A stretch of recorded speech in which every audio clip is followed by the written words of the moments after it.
There's probably not a more well-known name in the horror community than Wes Craven. He's a prolific writer and director responsible for such movies as Scream, The Hills Have Eyes, Last House on the Left, and most notably, A Nightmare on Elm Street. I don't need to tell you guys about A Nightmare on Elm Street because you already know. The birth of Freddy Krueger, the iconic imagery, the absolute sensation the Freddy character became, 1984's A Nightmare on Elm Street needs no introduction. And it's this level of fame and recognizability that made New Line think it was a good idea to follow the recent trend of horror remakes and make one of their own with A Nightmare on Elm Street. New Line knew exactly what they wanted from this movie and didn't want to budge on it. They hired Wesley Strick to write the screenplay, but for whatever reason, weren't that happy with the screenplay he showed them, so a new writer was brought on board, Eric Heiserer. Heiserer didn't have a single credit at this point in his career, so when he was called up to meet with a senior executive at New Line, he was a bit worried that he was in trouble for something. But much to Heiserer's shock, not only was he not in trouble, but he was handed Strick's screenplay and told to write his own version of it. New Line desperately wanted this movie to come out in time for the 25th anniversary of the original Nightmare on Elm Street, so everything was a bit rushed, and hilariously, it still didn't make the deadline. It missed it by about 6 months. The movie really suffered because of it, so I guess it's not that hilarious. And what's definitely not hilarious is that Wes Craven was never consulted about this remake. He was just in the dark. And weirdly, according to Eric Heiserer, New Line considers this a sequel, not a remake, which is why the credits say story by Wesley Strick instead of Wes Craven.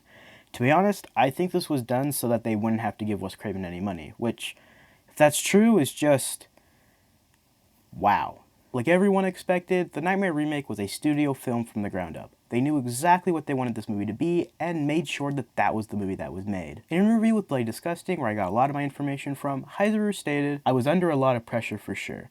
I also had some fairly direct orders of the shape of that story that the producers wanted, and I had to follow within those lines." The movie that was made was not the one that Heiserer intended, and his script got changed a lot during production. Quote, "I asked Heiserer if there was any one thing from his screenplay that he really liked that he was disappointed didn't make it into the final cut, and he bluntly replied, just about all of it." Between studio meddling, a rushed production schedule, and the unbelievable amount of expectations on this movie by fans, it's no wonder it was received so poorly. And I mean, really poorly. Not by me. I think I might be the only person that actually likes the Nightmare remake.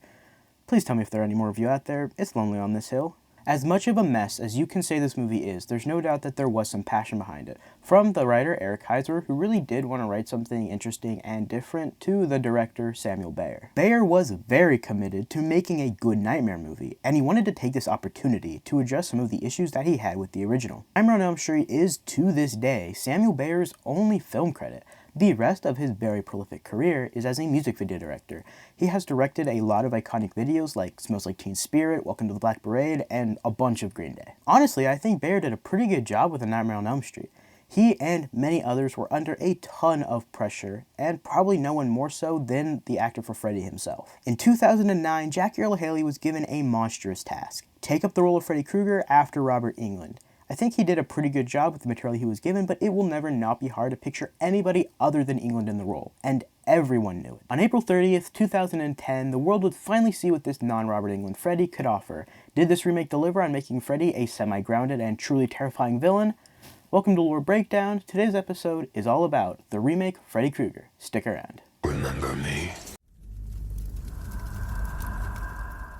Fred Krueger was a gardener that worked at Baden Preschool. During the 1994 and 1995 school year, he would take advantage of his position and get closer with the children that attended the school. Unfortunately for those children, however, Fred's idea of getting closer meant sexually abusing them. We don't know exactly what was done to the kids, but we know he took a lot of pictures of his favorite kid to abuse, and sometimes he would leave physical marks on the children. Krueger also lived at the school in the basement and had a secret room known as the Secret Cave that he would bring the kids in order to be a disgusting monster in private. The children would tell their parents about the cave and what Krueger was doing to them, and this rightfully enraged the parents. They formed a mob together and chased Krueger outside of town at this, just abandoned building of some kind. Fred locked himself inside and tried to plead his innocence, but it fell on deaf ears, and one of the parents, Alan Smith, decided to smoke Krueger out with a Molotov cocktail made out of a whole can of gasoline. That cocktail would start a huge fire that ended up burning Fred Krueger to death. I don't know why they don't just call the police. And what is the right way? Our kids get on a stand and have to tell a room full of people what happened to them? Yes!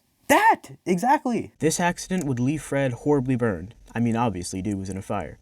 But this fire was not the end of his life. Unbeknownst to the parents, this Salem-style execution would give Krueger immense power that he would use to enact revenge on the kids that exposed him 12 years later. Wait, 12 years? Alright, math time. From this class picture, we can see that it was taken for the 1994-95 school year. Usually a child starts kindergarten when they are 5 prior to the start of the school year. This picture was taken for a preschool class, and we know that both Quentin and Nancy were 5 when they told their parents about Krueger. This means that every student in the photo had to be 4 or 5 depending on when their birthday is in the year, anytime between September and May. Let's assume that Krueger was killed in 95, giving a few months for the allegations to pile up before the parents went after him. In the movie, the characters are seen in high school. Now, unless they're all held back, that would mean they couldn't be any older than 18, and in their senior year. However, when Nancy's at the hospital and in distress, the nurse tells Gwen, that's Nancy's mom, that she needs a parent's signature in order to sedate her. Since 18 is legal age in the US where this movie takes place, that means that Nancy can't be any older than 17. And we know that Quentin was also 5 when the Fred Krueger murder happened, so that means that he is 17 as well. While Nancy is researching her former classmate's death, we see that these kills were done within the past week, and we see the age of one of them as 17. So it can reasonably assume that most, if not all, of the kids that attended Badham in 94-95 would be 17 at this point. Why am I bringing this up, you ask? Well, if this movie takes place the year it came out, 2010, which is true for most movies unless stated otherwise, then that presents a huge conflict with the math. If they were 5 in 1995, then in 2010 they would be 20, and therefore not in high school and not in need of a parent's signature at a hospital.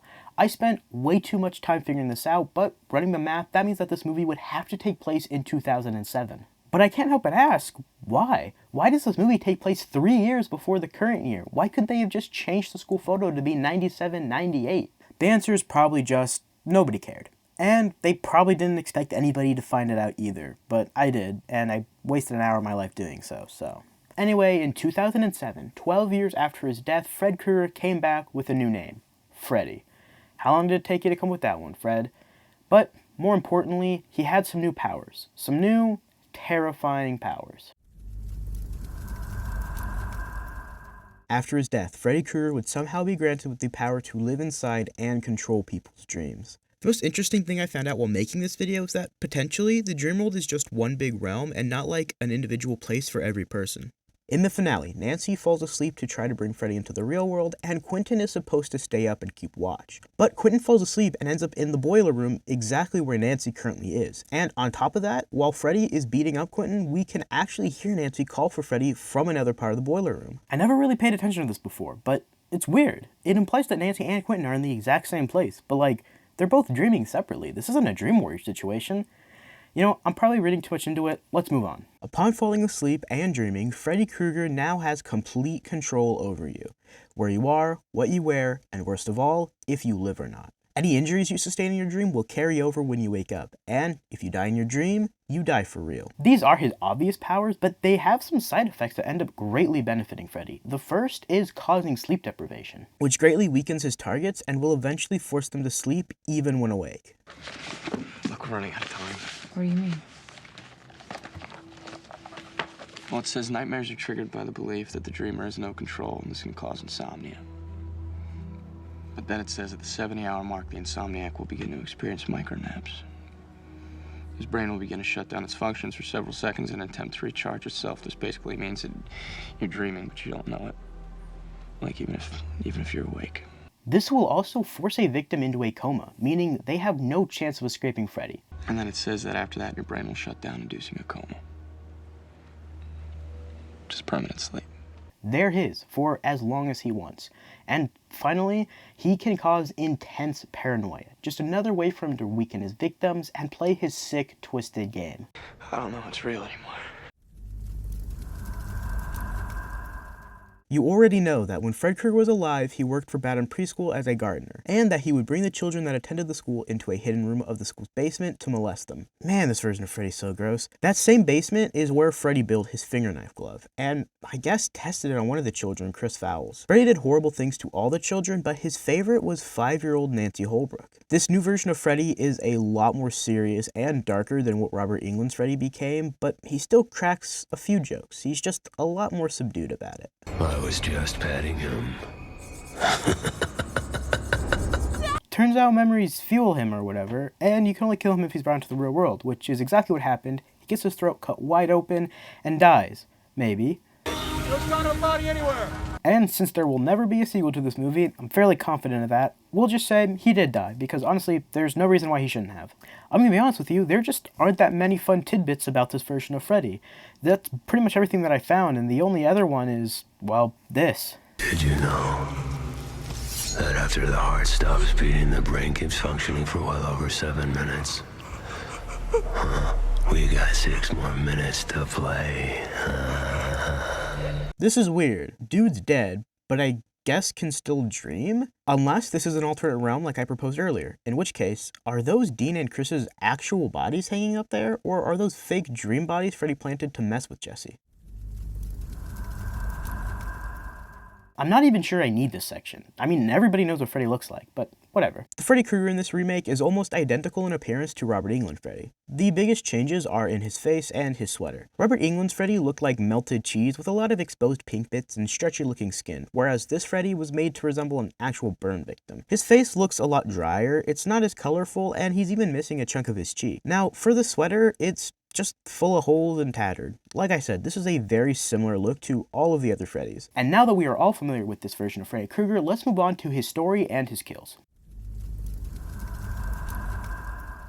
After his death, Freddy gained the ability to control and kill people in their dreams. He used this power to take revenge on the kids who told on him for his abuse. He took the lives of 8 kids before the movie starts. Sakari McGill, Elizabeth Cook, Marcus Yun, Lisa Harper, Nancy Lum, Carrie Bush, Craig Jackson, and Brett Tanzer. Next up was Dean Russell. Freddy killed him in Springwood Diner in front of Chris Fowles. He cut Dean's neck open really deep, making it look like a suicide. Chris was next. Freddy toyed with her for a while, until finally he ended her life in her own bed, in a recreation of Tina Gray's death from the original. Jesse Braun was witness to this murder, and looking really guilty got arrested. Jesse died in his cell with a big hole in his chest. Nancy Holbrook and Quentin Smith figured out a way to stop Freddy. They would pull him into the real world, just like Nancy did with a piece of his sweater earlier, and kill him there. It worked obviously, and Freddy was murdered again, and lit on fire again. After the ordeal with Freddy, Nancy returns home. And I don't know if this counts because Freddy's dead here, and this feels more like a tacked-on chair jump ending designed for a last-minute gasp from the audience, but maybe Gwen Holbrook gets killed here?